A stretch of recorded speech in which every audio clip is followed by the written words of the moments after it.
Bonjour et bienvenue dans cette capsule dédiée à la méthodologie des problèmes. Déjà une petite mise en garde avant de commencer quoi que ce soit.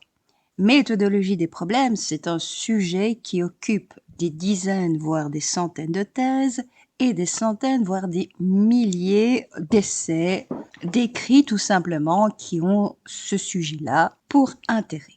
Je ne suis pas ici en train de dire que je vais faire quelque chose de meilleur ou de plus abouti que tous ces gens qui se sont penchés pendant des années sur la méthodologie des problèmes, certainement pas.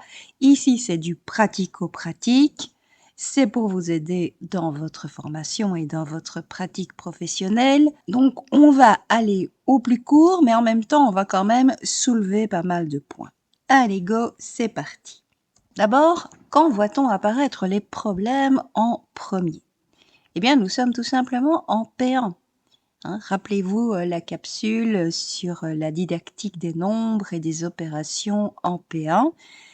En effet, on introduit tout doucement les premiers problèmes qui ne sont absolument pas vécus de manière traumatisante. Pourquoi? Parce que tout simplement, c'est une petite histoire qu'on raconte et les enfants sont friands d'histoire. Simplement, au bout de l'histoire, il y a une question. Mais pour pouvoir y répondre, nous avons affaire à un matériel adapté et je vous illustre ça sur un exemple. Voilà la petite histoire. 5 petits poissons rouges nagent sur l'étang. Vous les voyez, ils sont magnifiques. Quand 2 canards farceurs viennent les rejoindre. Combien y a-t-il d'animaux au total sur cet étang? Donc l'enfant ici, c'est pas du tout traumatisant pour lui, donc il a un magnifique matériel à sa disposition, il a une petite histoire bien sympa, et il va tout simplement reproduire ce que lui dit l'histoire à travers son matériel. Il va poser 5 poissons rouges sur son petit étang, il va y ajouter 2 petits canards et mon Dieu, le dénombrement est là en place. On va compter, il y a un total de 7 animaux. Jusque-là, tout va très bien. Mais il faut déjà peut-être commencer à dire qu'est-ce qui va se passer parce que nous n'aurons pas toujours ce matériel à notre disposition. Oui, nous allons le garder le plus longtemps possible. Mais imaginez qu'en P6, on sorte les temps, les petits poissons et les petits canards. Ça commence à devenir gênant. Qu'est-ce qu'il faut voir? D'abord, il y a des mots-clés. Et les mots-clés, les voilà tous. Il y a d'abord ça. 5, pourquoi? Parce que c'est le premier nombre de ma petite histoire. Que 5 réfère à des petits poissons rouges, en général, les mathématiciens n'en ont rien à faire. Pourquoi? Invariance du nombre. Qu'il y ait 5 petits poissons rouges, 5 hippopotames ou 5 licornes roses, ça n'a aucune importance pour le mathématicien. Il y a simplement 5 objets, 5 êtres vivants, c'est tout, 5. Voilà, c'est ça qu'il va retenir.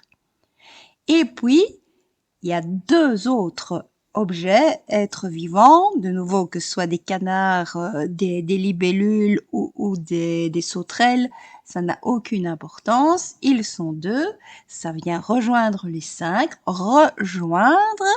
Rappelez-vous ce que je vous ai dit lors de la capsule dédiée à la méthodologie des opérations, les mots-clés qui sont associés aux opérations. Rejoindre, ça veut dire qu'on en a en plus, ça veut dire qu'on va faire un plus. Et la question, combien y a-t-il d'animaux au total sur cet étang? Au total, c'est important parce qu'on va vous demander de déterminer une somme, de réaliser une addition. Et une fois qu'on a répertorié, parce que finalement c'est ça que vous avez, ces 4 mots-clés, les autres n'ont aucune importance, sinon que c'est amusant par rapport à la petite histoire, mais du point de vue mathématique, les autres n'ont aucune importance. On peut résumer un énoncé par ces 4 mots, et d'un point de vue abstrait, il suffit maintenant de traduire. 5, c'est le nombre 5, 2, c'est le nombre 2, rejoindre va référer à l'addition, et on nous demande au total, donc il va falloir que je calcule la somme de 5 et de 2, ce qui me donne évidemment 7. C'est un jeu, c'est amusant, il n'y a pas de traumatisme à ce moment-là, les traumatismes vont venir après et on va en parler. Mais malgré tout, toutes les difficultés d'un problème sont déjà présentes ici. Quelles sont-elles, ces difficultés? Vous faites un exercice de traduction. Et c'est ça qui est compliqué. Pourquoi traduction? Tout simplement parce que vous avez un énoncé avec des mots français et vous allez devoir le traduire avec des symboles mathématiques. Donc, c'est pas simplement passer du français à l'anglais.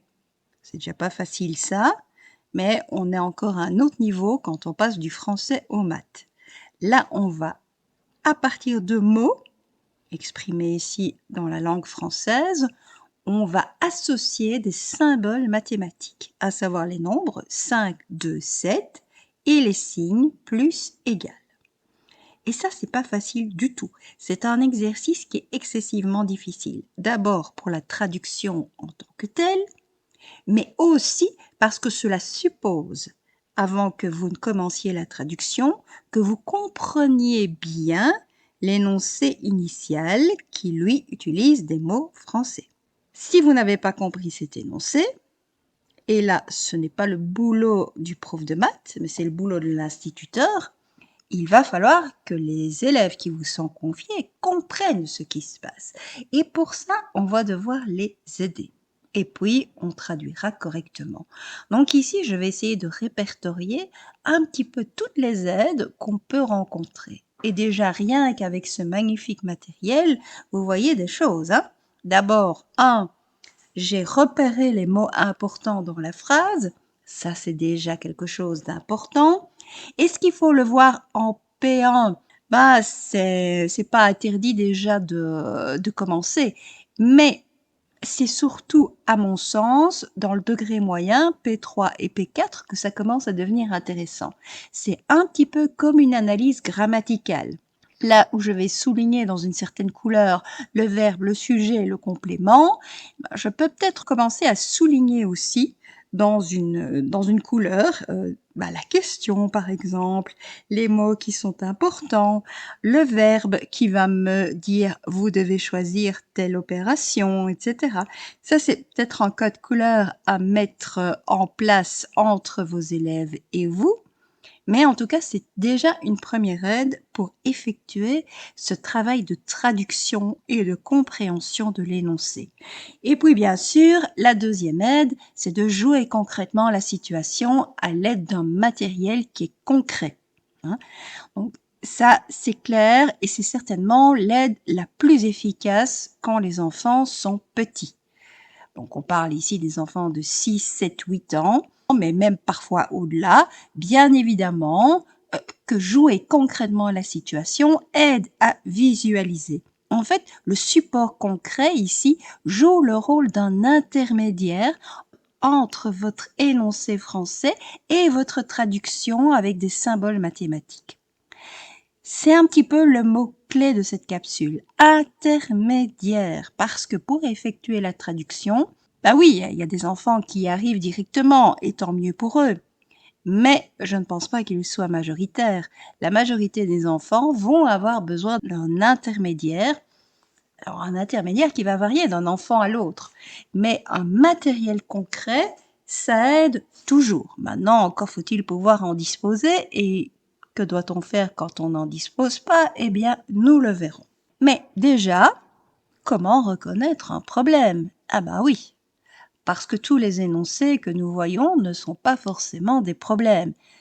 Bien, 5 petits poissons rouges, 2 canards farceurs, nous voilà avec des données numériques. 5 et 2, il y a des nombres. Ça, c'est déjà la première partie importante pour reconnaître un problème.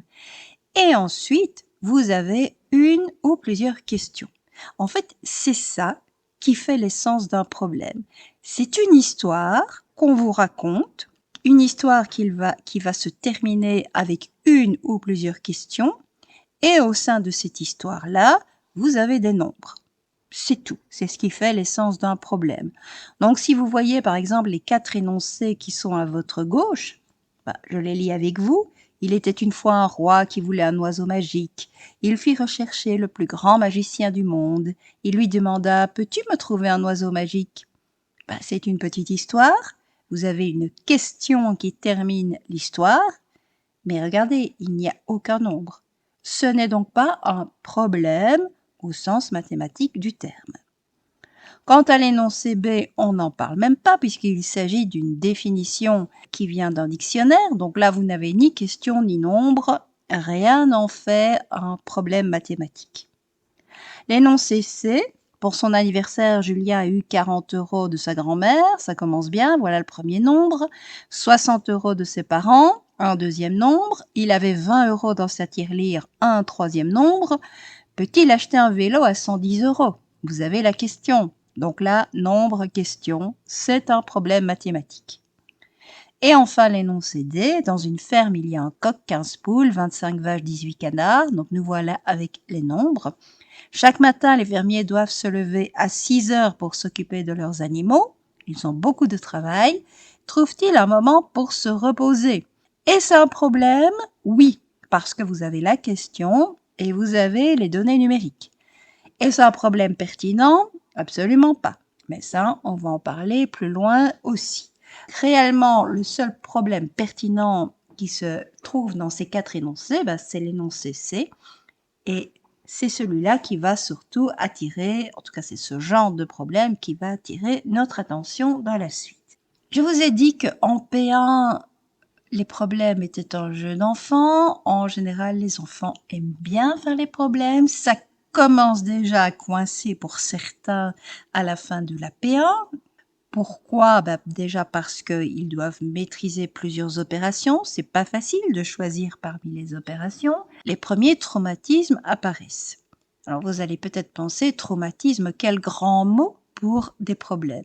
Eh bien non, figurez-vous, parce qu'il y a des études qui ont prouvé que dès qu'on dit à une classe, fermez vos cahiers, nous allons faire une interrogation de mathématiques, eh bien, il y a des neurologues qui ont montré qu'il y a une zone du cerveau qui s'active à ce moment-là, dans le cerveau des enfants, et cette zone est la zone de la douleur. Donc, vous voyez ce que ça fait. Et cette zone-là, elle clignote en rouge écarlate à partir du moment où on annonce que l'interrogation porte sur des problèmes. Pourquoi? Parce que c'est difficile. N'importe quel enfant va arriver à faire 5 plus 2 égale à 7, en tout cas, on peut l'espérer. Par contre, l'effort de traduction, le travail de traduction, ça c'est une autre paire de manches. Donc il faut dédramatiser absolument. Et on peut proposer, c'est une façon de faire des problèmes aussi, mais sans en faire, on peut proposer plusieurs étapes qui sont destinées à amadouer un petit peu l'enfant face au problème. Allez, c'est pas grave, on va te soumettre des problèmes, mais surtout, on va pas te demander de résoudre. On va juste te demander, par exemple, comme ici, de relier l'énoncé à la question. Donc, vous avez une série de 5 énoncés, vous avez une série de 5 questions, et il s'agit de relier, évidemment, l'énoncé adéquat à la question qui lui correspond. Comment faire ça? Bien, en fait, le but, c'est tout simplement que l'enfant repère les mots-clés. Donc, je prends le premier énoncé. Louis XIV a régné de 1643 à 1715. Eh bien, il y a un régné là, qui apparaît. Or, dans les questions, combien de temps dura son règne? Règne, ok. J'ai en plus deux nombres, 1643 à 1715. Ça annonce des dates, donc c'est temporel. Combien de temps? Voilà, automatiquement, je vais relier cette question à cet énoncé. J'ai acheté 3 pains au chocolat à 2 € et une baguette à 1 €, donc je suis en train de faire des achats. Regardez ici, je ne vais certainement pas prendre combien de temps allons-nous devoir marcher, mais je suis en train de dépenser puisque j'ai acheté. Acheter va avec dépenser, donc combien ai-je dépensé au total? Et en plus, le mot total va automatiquement sous-entendre une addition. Donc voilà, c'est déjà une façon, sans qu'on réponde en quoi que ce soit à ces énoncés-là, c'est une façon plus soft d'envisager les problèmes. Je vous laisse lire les autres. L'institutrice commande 25 livres à 12,99 €. Quel est le montant total de sa commande, évidemment? Commande. Total, on sait qu'on va devoir faire une addition, mais une addition itérée ici, c'est-à-dire une multiplication. Nous allons à la piscine à pied, il y a 2 km à parcourir et notre vitesse est de 3 km/h. On est en train de marcher, on est en train d'aller à pied. Combien de temps allons-nous devoir marcher? J'ai 34 billes, mais je viens d'en perdre 8. Combien me reste-t-il de billes, évidemment? Donc, c'est déjà une façon, ça, de faire réfléchir l'enfant sans qu'il pose la moindre opération. C'est simplement commencer à vivre la situation dans sa tête et à repérer les mots-clés qui permettent d'associer énoncé et question. C'est une autre façon de voir. On peut, pour pouvoir résoudre les problèmes, relier les mots qui vont ensemble. Alors, une autre façon d'aborder les problèmes de manière très soft, c'est de proposer plusieurs réponses possibles. Vous avez un énoncé, Manon a acheté un crayon à 2 € et un plumier à 12 €. Combien a-t-elle dépensé? Vous pouvez d'ailleurs ajouter au total à l'énoncé pour aider un petit peu l'enfant. Et là, on vous propose toute une série de choses. C'est tout simplement de formuler la réponse adéquate par rapport à la question. Combien? Donc ça suppose en principe que je vais donner un nombre comme réponse. A-t-elle dépensé? Je dois donc répondre par « elle a dépensé ». Ce qui signifie que j'enlève déjà « elle a deux choses », 14 €, 14, et elle a acheté deux choses. Donc il me reste « elle a dépensé 14 », elle a dépensé deux choses, elle a dépensé 14 €. Bon, dépenser deux choses, je ne sais pas dans quel monde parallèle ça intervient.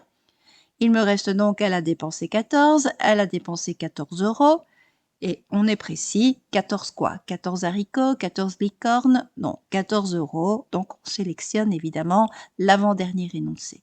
C'est une façon, de nouveau, de réconcilier l'enfant avec les problèmes, parce que là, normalement, il va rencontrer un certain succès dans la réponse à cette question-là. Bien sûr, je suis en train de travailler la communication de la réponse. C'est important aussi parce que vous avez une kyrielle d'enfants et même de plus grands qui sont en train de résoudre des problèmes et puis finalement, hop, on a un nombre vaguement comme réponse et débrouille-toi avec ça. Non, il faut quand même communiquer de manière claire la réponse, ainsi d'ailleurs que la stratégie de résolution. Mais enfin, bon, ici, on est en train de travailler la réponse. Enfin, la dernière façon d'aborder gentiment les problèmes, c'est de faire appel à la créativité de l'enfant, donc de lui soumettre une liste de mots comme euro, Manon, crayon, plumier, achète, et puis d'utiliser, ce sera la consigne, utiliser les 5 mots pour créer lui-même un énoncé de problème.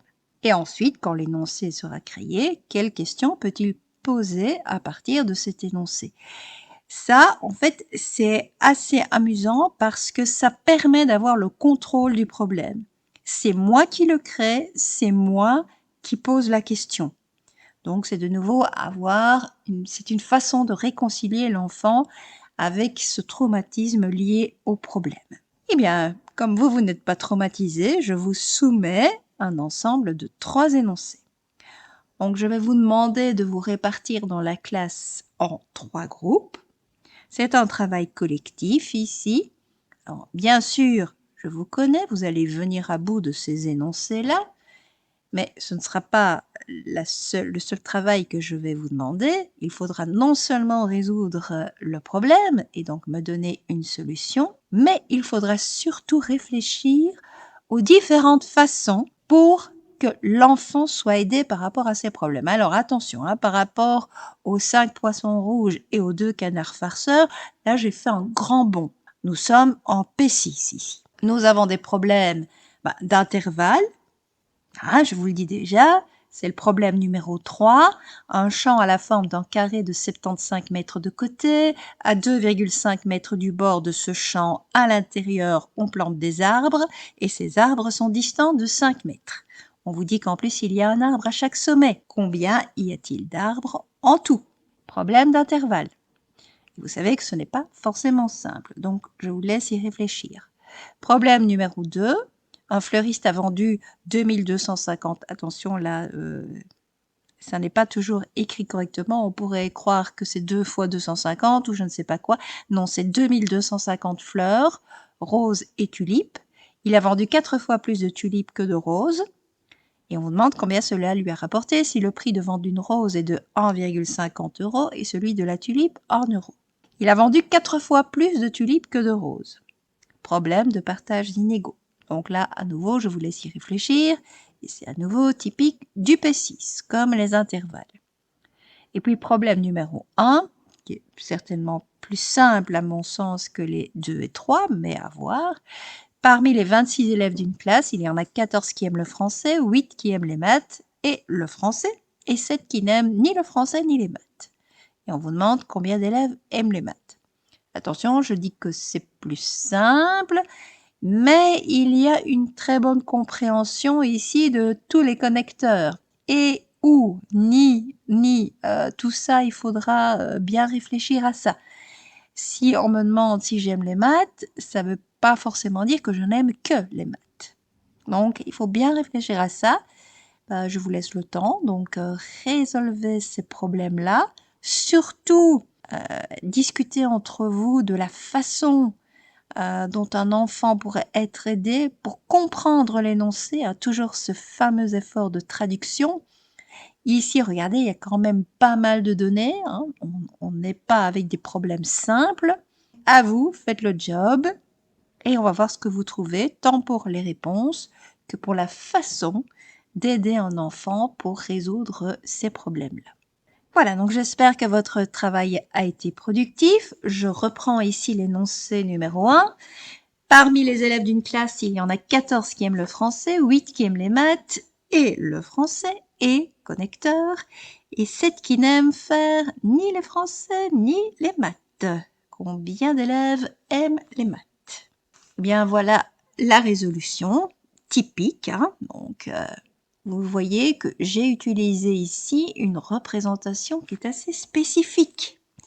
Et oui, une des clés pour pouvoir résoudre, faire ce travail de traduction entre un énoncé français et des symboles mathématiques, on l'a dit, c'est de jouer peut-être concrètement la situation, pourquoi pas, mais ici ça va être compliqué.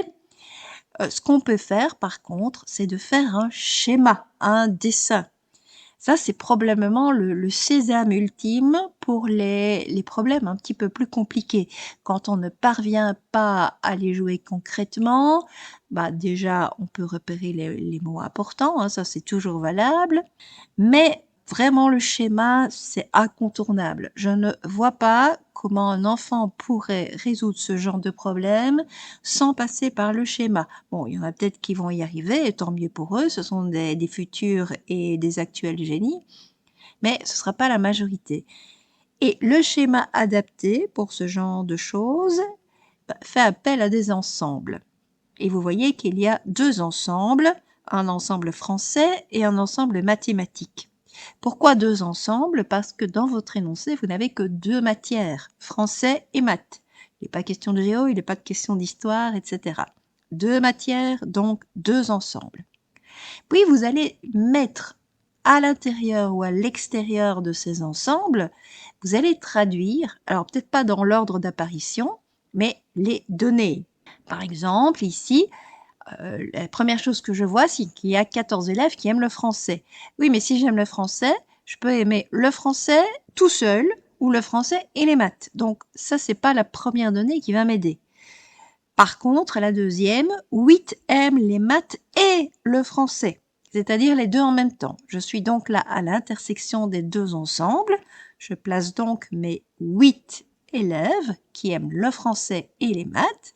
Maintenant, je reviens à la première indication. Il y en a 14 qui aiment le français. Je viens déjà d'en placer 8. Forcément, il en reste 6 qui n'aiment que le français et qui ne blairent pas les maths. Voilà, ça fait mon total. Alors, je continue ma lecture. 7 n'aiment ni le français ni les maths. Donc, eux, ils sont à l'extérieur des ensembles. Et puis, on vous annonce un total de 26 élèves. Vous avez déjà placé 6, 8 et 7. Ça fait un total de 21. Donc, pour faire les 26 élèves de la classe, vous devez encore placer 5. Et là, ce sont les 5 malheureux qui n'aiment que les maths. Maintenant, vous pouvez répondre à la question combien d'élèves aiment les maths, mais on vous dit les maths, on ne vous dit pas uniquement les maths, ce qui veut dire que vous devez additionner 8 et 5 pour obtenir un total de 13.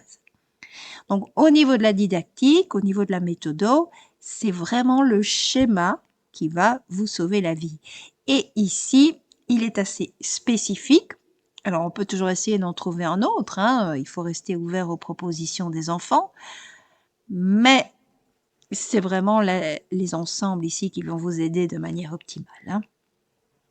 Bon, si vous avez compris, je vous laisse ici cet énoncé. Donc, de nouveau, vous pourrez arrêter la vidéo. C'est un frère jumeau de l'autre. Donc, pour être sûr que maintenant tout va bien, dans une classe de 23 élèves, 4 élèves ne pratiquent aucun sport, 3 élèves ne pratiquent que le football, 5 élèves ne pratiquent que le basket, 4 élèves ne pratiquent que le tennis, 6 élèves pratiquent le football et le basket, mais pas le tennis.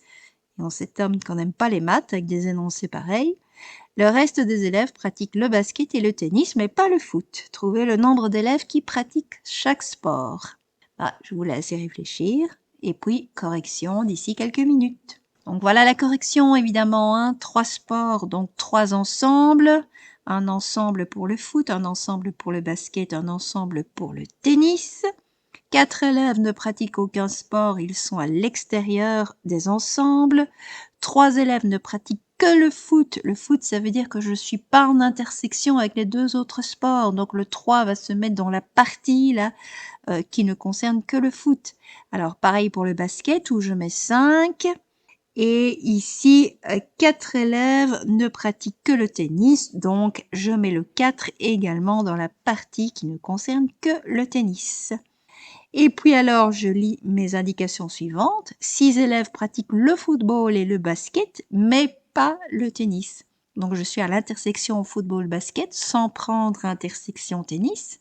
J'installe un 6. Et on vous dit que le reste des élèves pratiquent le basket et le tennis. Donc, je suis à cette intersection-là, mais pas le foot. Ce qui veut dire qu'il y a 2 parties ici qui vont rester vides. Alors, qu'est-ce que je mets à l'intersection de basket et tennis sans prendre foot? Eh bien, je fais le total déjà de ce que j'ai trouvé, c'est-à-dire 3 plus 6 plus 5 plus 4 plus 4. Ce qui me donne combien? 9 plus 9, 18 plus 4, 22. Et on m'a annoncé un total de 23 élèves. Et il m'en reste donc un seul que je place à l'intérieur de basket, tennis en intersection sans prendre le foot. Trouvez le nombre d'élèves qui pratiquent dans chaque sport. Il suffit de regarder ce qu'il y a dans chacun de vos ensembles. Le foot, vous avez 3 et 6, ce qui fait un total de 9. Le tennis, vous avez 4 et 1, ce qui fait un total de 5. Et le basket, vous avez un total de 12, puisque 6, 5 et 1. On va passer maintenant à la correction du deuxième énoncé. Un fleuriste a vendu 2250 fleurs, donc des roses et des tulipes. Il a vendu 4 fois plus de tulipes que de roses. Combien cela lui a-t-il rapporté si le prix de vente d'une rose est de 1,5 € et celui d'une tulipe est de 1 €? Bon là aussi, hein, vous avez forcément la représentation via le schéma adapté spécifique. Et ici, c'est ce qu'on appelle des modèles en barres. Je vais y revenir. En fait, les barres en question, ce sont des rectangles qui vont représenter chacun une part.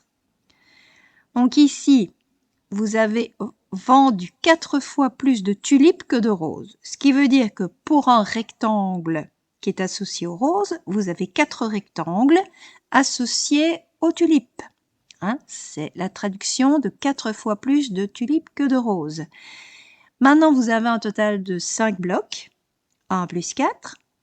5 blocs pour 2250 fleurs au total, ce qui signifie qu'un bloc représente 450 fleurs. Hein, vous faites 2250 divisé par 5. Un bloc représente 450, donc vous avez 450 roses et 4 fois 450 tulipes, c'est-à-dire un total de 1800 tulipes. Maintenant que vous avez le nombre de fleurs Le prix de vente est assez facile à calculer. Vous faites 450 fois 1,5 plus 1800 fois 1 et vous obtenez un total de 2475 euros. Donc ici, qu'est-ce qu'il faut retenir? C'est la représentation en barre. Hein, là, c'est de nouveau une représentation, un intermédiaire entre l'énoncé en français et votre résolution qui va utiliser des opérations. Vous voyez, on a divisé ici, on a multiplié, on a additionné. Donc ça, ce sont des opérations qu'on a utilisées, mais sur base d'un matériel, d'une représentation avec des rectangles, le fameux modèle en barre. Bon, puisque vous êtes devenu familier du modèle en barre, puisque c'est une occasion de revoir tout ça avant votre stage DS, voilà encore un énoncé. Antonio et Luigi ont reçu leurs étrennes de fin d'année. Ils ont bien de la chance. Ensemble, ils ont reçu 164 euros. Étant moins âgé, Luigi reçoit 3 fois moins d'argent que son frère. C'est un scandale. Ne te laisse pas faire, Luigi. Et on vous demande de calculer la somme qu'ils reçoivent chacun. Modèle en barre. Allez-y et dites-moi combien ces deux frères reçoivent. Oui, hein, vous avez un bloc pour Luigi, vous avez 3 blocs pour Antonio. 1 plus 3, ça fait 4, donc un total de 4 blocs pour un total de 164 euros, ce qui veut dire qu'un bloc représente 164 divisé par 4 égale à 41 euros. Donc le malheureux Luigi se contente de ses 41 euros et Antonio, qui se taille la part du lion, à 3 fois 41 euros, c'est-à-dire 123 euros. Bien sûr, vous pouvez faire le total pour vérifier que la somme correspond bien à 164 euros. Et puis maintenant, on va passer au dernier problème, qui n'est pas le moindre. Hein. Problème d'intervalle en général, ce n'est pas très apprécié, mais ce sera l'occasion de les revoir. Un champ à la forme d'un carré de 75 mètres de côté. À 2,5 mètres du bord de ce champ, mais nous sommes à l'intérieur, on plante des arbres qui sont chaque fois distants de 5 mètres. Et on vous dit qu'il y a un arbre à chaque sommet. Combien y a-t-il d'arbres en tout dans votre verger? C'est pas facile, franchement, sans dessin, hein, ça. Et donc, on fait un dessin. J'ai repris ici un... alors, vous voyez, hein, qu'est-ce que j'ai fait, en fait? J'ai fait une échelle. C'est-à-dire qu'au lieu de faire un carré de 75 mètres, j'ai fait un carré de 15 cm. Voilà.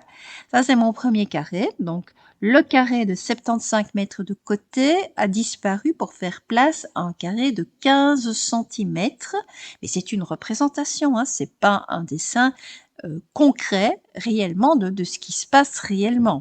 C'est pour avoir une idée, pour m'aider à résoudre ce genre de problème. Donc, carré de 75 mètres de côté devient carré de 15 cm de côté.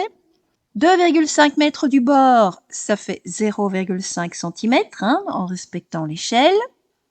Et donc, je refais un carré maintenant à l'intérieur, ce qui signifie que puisque je perds, regardez, j'ai un carré plus petit évidemment à l'intérieur, hein, et je perds de chaque côté 2,5 mètres.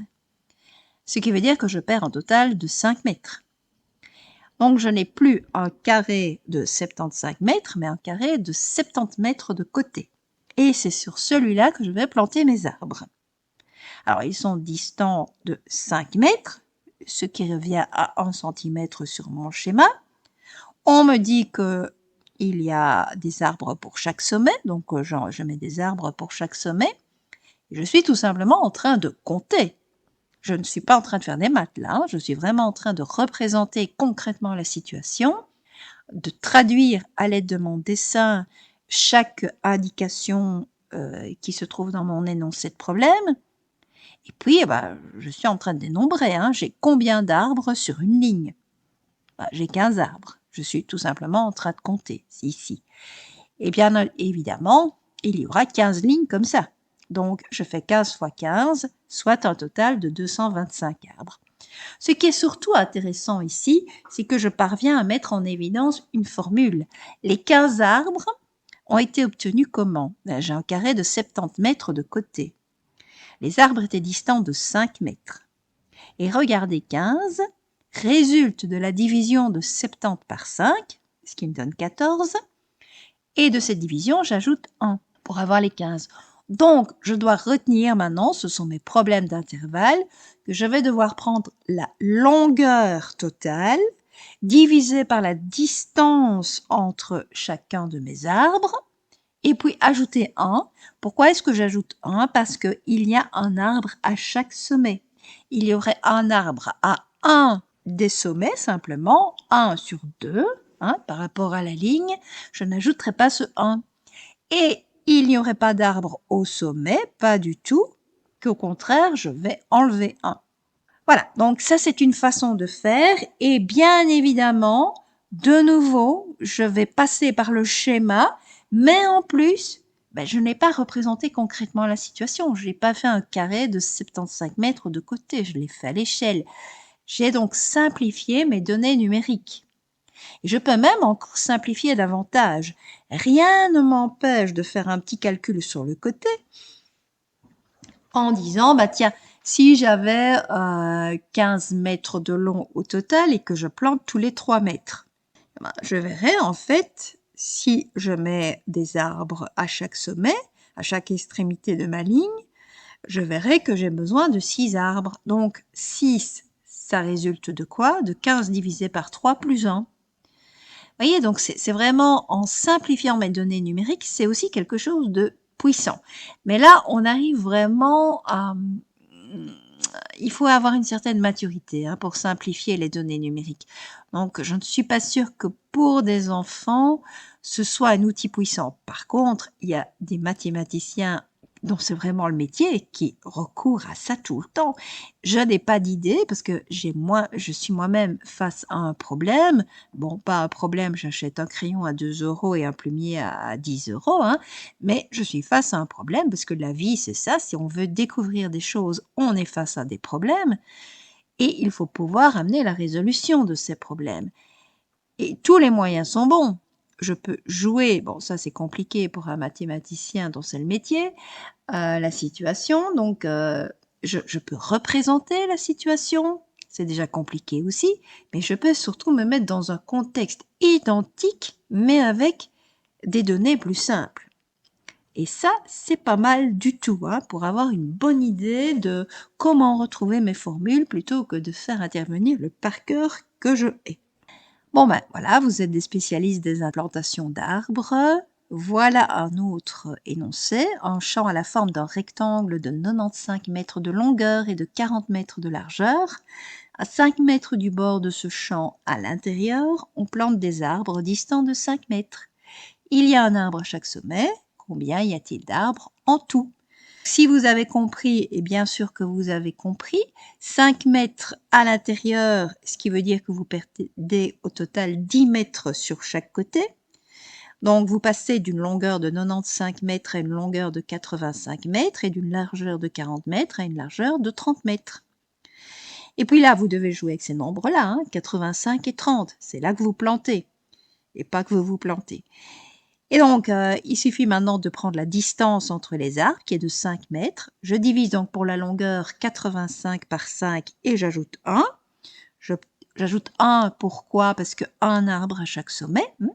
J'ai un total de 18 arbres sur une longueur, mais je dois répéter ça le nombre de fois qu'il y a de longueur sur ma largeur, parce que je fais un quadrillage là, ici. Je vais avoir pour la largeur 30 divisé par 5 plus 1, c'est-à-dire 7 fois 7 rangées. Je dois faire 7 fois 18 pour obtenir un total de 126 arbres. Voilà, donc vous êtes spécialiste des problèmes entre guillemets. Je pense qu'il faut aussi pouvoir dire aux enfants, attention, il y a des petits malins, il y a des petits comiques. Et dans les énoncés de problèmes, rappelez-vous au début de cette capsule, il y a des questions qui ne sont absolument pas pertinentes. Et alors, c'est ce que j'appelle les données absentes et les problèmes inutiles. Et exemple historique, c'est celui-ci, Gustave Flaubert, j'imagine que vous connaissez, qui dans une lettre à sa sœur en 1841 écrit ceci. Puisque tu fais de la géométrie et de la trigonométrie, je vais te donner un problème. Alors, Je connais Gustave Flaubert en tant que romancier, je ne connais pas Gustave Flaubert dans la sphère privée, je ne sais pas si c'était un pince sans rire ou qu'il ne supportait pas le côté matheux de sa sœur. Bon, soit. Donc voilà l'énoncé du problème. Un navire est en mer, il est parti de Boston chargé de coton. Il a dans ses cales 200 tonneaux et il se dirige vers le Havre. Très bien, le grand mât est cassé, il y a un mousse sur le gaillard d'avant, les passagers sont au nombre de 12, le vent souffle, nord-est, l'horloge marque 3h15 d'après-midi, on est au mois de mai et on demande l'âge du capitaine. Vous avez un problème. Vous avez même plusieurs problèmes. Vous avez un problème avec le problème. C'est un énoncé de problème. Hein. Vous avez des nombres, 212, 3h15, enfin voilà. Et vous avez une question. Donc c'est un problème mathématique. Mais la question n'est absolument pas pertinente. On demande l'âge du capitaine. C'est un problème impossible. Donc un problème inutile puisque vous ne savez pas y répondre. D'ailleurs, l'expression est restée, c'est pour ça que je vous mets cet énoncé-là. Hein. Quel est l'âge du capitaine? Maintenant, c'est entré dans le langage, je vais dire, de monsieur et madame tout le monde pour dire, attends, ce que tu me poses là, c'est une impossibilité. Ben oui, ici, rien de ce qu'on vous donne comme données numériques ne va vous permettre de deviner l'âge du capitaine, bien évidemment. Et, bon, ça, donc il y a des données qui sont absentes et il y a des données qui sont inutiles. Est-ce que vraiment savoir que vous avez 200 tonneaux, qu'il y a 12 passagers, etc., va vous aider pour déterminer l'âge du capitaine? Non. Alors, ne donnez peut-être pas cet énoncé-là, hein, qui est dans un français quand même qui est un petit peu daté, mais concevez des énoncés par vous-même pour dire attention, il faut repérer ce qu'on te donne dans les données, tu ne dois pas toujours utiliser tout. Et ensuite, parfois, on t'en donne trop peu par rapport à la question qu'on te pose. Donc ça, c'est une façon de faire réfléchir l'enfant également. Qu'est-ce qu'il faut retenir? Un problème, donc vous avez des données numériques, vous avez une question qui est posée. C'est un travail de traduction, parce que l'énoncé va être en français. Bon, si on vous le donne en russe, ce sera encore plus compliqué pour vous, mais on vous le donne en français. Et malgré tout, c'est un travail de traduction. Parce que dans la résolution, l'étape résolution, vous allez devoir traduire ça avec des nombres et des opérations, donc des symboles mathématiques. C'est pas facile. Il y a donc une étape de transition, un intermédiaire qui est la représentation de votre problème. Alors, représentation au sens large. Mais il faudra que cet intermédiaire soit présent. Ne demandez pas à l'enfant, en tout cas en première intention, de passer directement du problème à la résolution. Ce n'est pas possible. D'accord? C'est un petit peu comme si on vous demandait de traduire du français au russe. Vous ne maîtrisez pas le russe. Qu'est-ce que vous pouvez faire alors? Vous maîtrisez peut-être l'anglais. Donc, passer du français à l'anglais et puis faire venir un traducteur qui, lui, va maîtriser l'anglais et le russe. Voilà, c'est comme ça. Hein? Donc, il y a l'étape intermédiaire, il ne faut pas la zapper. Ça fait partie vraiment des aides fondamentales pour l'enfant. Et enfin, une fois que la résolution est faite, que vous avez une réponse, il va falloir la communiquer en langage clair. Et là, ça c'est quand même assez amusant, on repasse au français. C'est-à-dire qu'on va devoir communiquer, la question nous a été posée avec des mots français, on ne va pas simplement répondre avec des symboles mathématiques, on va devoir recourir de nouveau à la langue française pour pouvoir communiquer la réponse correctement. La représentation, elle est importante. On a vu qu'il y a beaucoup de choses à mettre en place. De nouveau, ça dépend du problème, ça dépend des enfants. Les outils sont variés, il faut pouvoir s'adapter. Un enfant aura besoin de tel outil, un autre enfant aura besoin d'un autre outil. Tel problème va exiger un certain outil, tel autre problème, on l'a vu avec les problèmes que je vous ai soumis, va exiger peut-être d'autres outils. Donc, il faut être très souple dans les outils à utiliser pour la représentation. En tout cas, peut-être ce qui est le plus puissant, c'est de dessiner, dessiner la situation. Rappelez-vous notamment mon problème d'intervalle. Qu'aurait-on pu faire, même moi, qu'aurait-on pu faire sans le dessin? Peut-être pas grand-chose. Donc ça vaut la peine de passer par un schéma, de dessiner un schéma.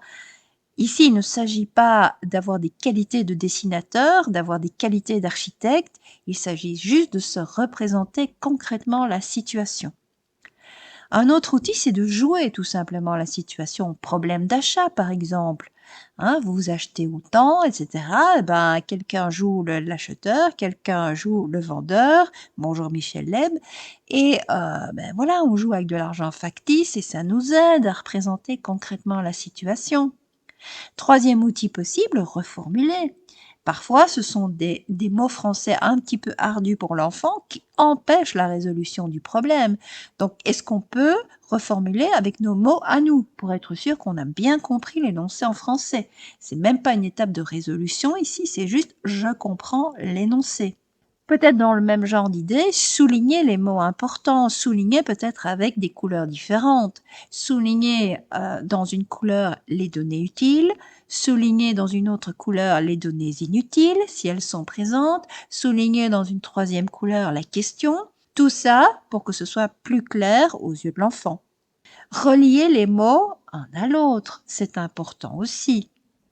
Si on me pose des questions sur une vitesse horaire, par exemple, une vitesse horaire, elle s'exprime en kilomètres-heure. Kilomètre, c'est une distance. Heure, c'est un temps. Donc, je dois pouvoir trouver dans mon énoncé une distance et un temps, rien qu'en étant au fait de l'unité que j'utilise pour la vitesse horaire. Préciser parfois, hein, ça vaut la peine. Est-ce que j'ai vraiment tout compris? Est-ce que je ne peux pas donner des détails supplémentaires pour comprendre parfaitement mon énoncé? Et puis, imaginer la situation peut-être aussi par rapport à ce que j'ai vécu. Hein, rien qu'à travers mon imagination, je peux avoir des images mentales qui vont m'aider. Tout ça, ce sont des outils pour passer par l'étape intermédiaire, représentation du problème. Et enfin, je termine comme d'habitude par le petit bonus qui va vous emmener dans des terres étrangères. Nous sommes ici à Singapour. Vous savez que Singapour est réputé pour la qualité de son enseignement, en tout cas au niveau des concours internationaux. C'est eux qui remportent chaque fois la palme. Après, est-ce que ça va de pair avec l'épanouissement des élèves ou non? Je n'en sais rien. Mais je vais quand même vous exposer un petit peu la méthode de Singapour pour la résolution des problèmes. Alors, il y a en fait deux questions qu'il faut se poser par rapport à un problème. J'ai affaire à des parts. Est-ce qu'elles sont égales, oui ou non? Ça, c'est la première question. Donc attention, il y a quand même un effort ici. Ce n'est pas une recette magique, hein, Singapour. Et en plus, je suis en train de vous la résumer de manière assez drastique parce que ça va de pair avec d'autres choses que je ne vous explique pas ici, comme le fait que l'erreur est autorisée, par exemple, comme le fait que c'est l'instituteur qui montre, ce n'est pas l'enfant de découvrir, donc attention, donc tout ça, c'est un ensemble, hein. Je suis juste en train de vous donner les outils singapouriens pour la résolution des problèmes. Donc quand je lis un énoncé, les parts sont-elles égales, oui ou non? Si j'ai affaire à des parts égales, eh bien je sais, méthode de Singapour, hein, c'est un petit peu la recette de cuisine, je sais que je vais devoir répondre à travers une multiplication ou une division. Si les parts ne sont pas égales, je vais devoir sélectionner une addition ou une soustraction. Et enfin, deuxième question, est-ce qu'on me demande le tout ou une partie? Alors, je vais vous illustrer ça sur un exemple, là, je pense que ce sera beaucoup plus clair. Cette méthode de Singapour, elle peut être efficace. D'ailleurs, c'est bien simple, j'ai utilisé la méthode de Singapour pour les partages inégaux, hein, avec les fameux rectangles, le fameux modèle en barre ici. Voilà, donc on l'utilise parfois sans le savoir et vous voyez que c'est bien utile dans ces cas-là. On peut l'utiliser également pour des problèmes plus simples. Parce qu'en général, la méthode de Singapour, c'est surtout utilisé dans les premières années de l'école primaire, hein. Et je reviens notamment à mon énoncé P1. 5 petits poissons rouges nagent sur l'étang quand 2 canards farceurs viennent les rejoindre. Combien y a-t-il d'animaux au total sur cet étang? Donc, que fait l'enfant singapourien? Il voit 5 et 2, ce qui veut dire que les parts ne sont pas égales. C'est ça que ça veut dire. 5 et 2, c'est deux nombres différents. Mes parts ne sont pas égales, je dois donc répondre par une addition ou une soustraction. Je mets alors des barres, c'est-à-dire des rectangles, avec ces deux nombres-là, 5 et 2. Et je lis la question, combien y a-t-il d'animaux au total sur cet étang? C'est-à-dire qu'on me demande ici de chercher un tout et pas une partie. Et là, quand on me demande de chercher un tout, j'avais le choix donc avec des parts différentes entre l'addition et la soustraction. Si on me demande de chercher un tout, je vais sélectionner l'addition et je vais faire 5 plus 2 est égal à 7. Vous voyez qu'il y a la convention de mettre non seulement des rectangles, là ce qu'on appelle des barres avec 5 et 2, mes deux parties, mais également de mettre une accolade avec le tout. Et là, l'enfant est amené tout simplement à compléter. Donc en fait, on lui donne des feuilles avec les deux rectangles, l'accolade et le disque, et il complète tout simplement. Il va chercher la feuille ici. Ah, j'ai des parts qui ne sont pas égales, donc je vais chercher la feuille avec ces parts-là qui sont différentes. Vous voyez bien, j'ai quand même respecté, ou en tout cas plus ou moins un semblant d'échelle. Il note 5 dans la plus grande part, 2 dans la plus petite, et ben forcément, je cherche mon tout, donc je mets le point d'interrogation dans mon disque et je fais l'addition, puisque part différente et tout implique automatiquement addition. Voilà. Part différente et on me demande une part, ça implique une soustraction. Ça voudrait dire que, par exemple, 5 petits poissons rouges nagent sur l'étang, quand un certain nombre de canards farceurs viennent les rejoindre, et je viens de voir qu'il y a 7 animaux au total sur cet étang. Donc là, le disque serait rempli avec 7. Vous auriez le premier rectangle avec 5. Les parts ne sont pas égales, il me manque une part, c'est une soustraction, 7 moins 5 est égal à 2. Si ça peut aider certains enfants, pourquoi pas, hein? Alors, juste pour être complète, si les parts sont égales, vous avez donc le choix entre multiplication et division. Si on vous demande le tout, c'est une multiplication. Si on vous demande une part, c'est une division. C'est aussi simple que ça. Bien évidemment, attention que ça peut devenir un petit peu plus complexe pour des problèmes plus complexes également.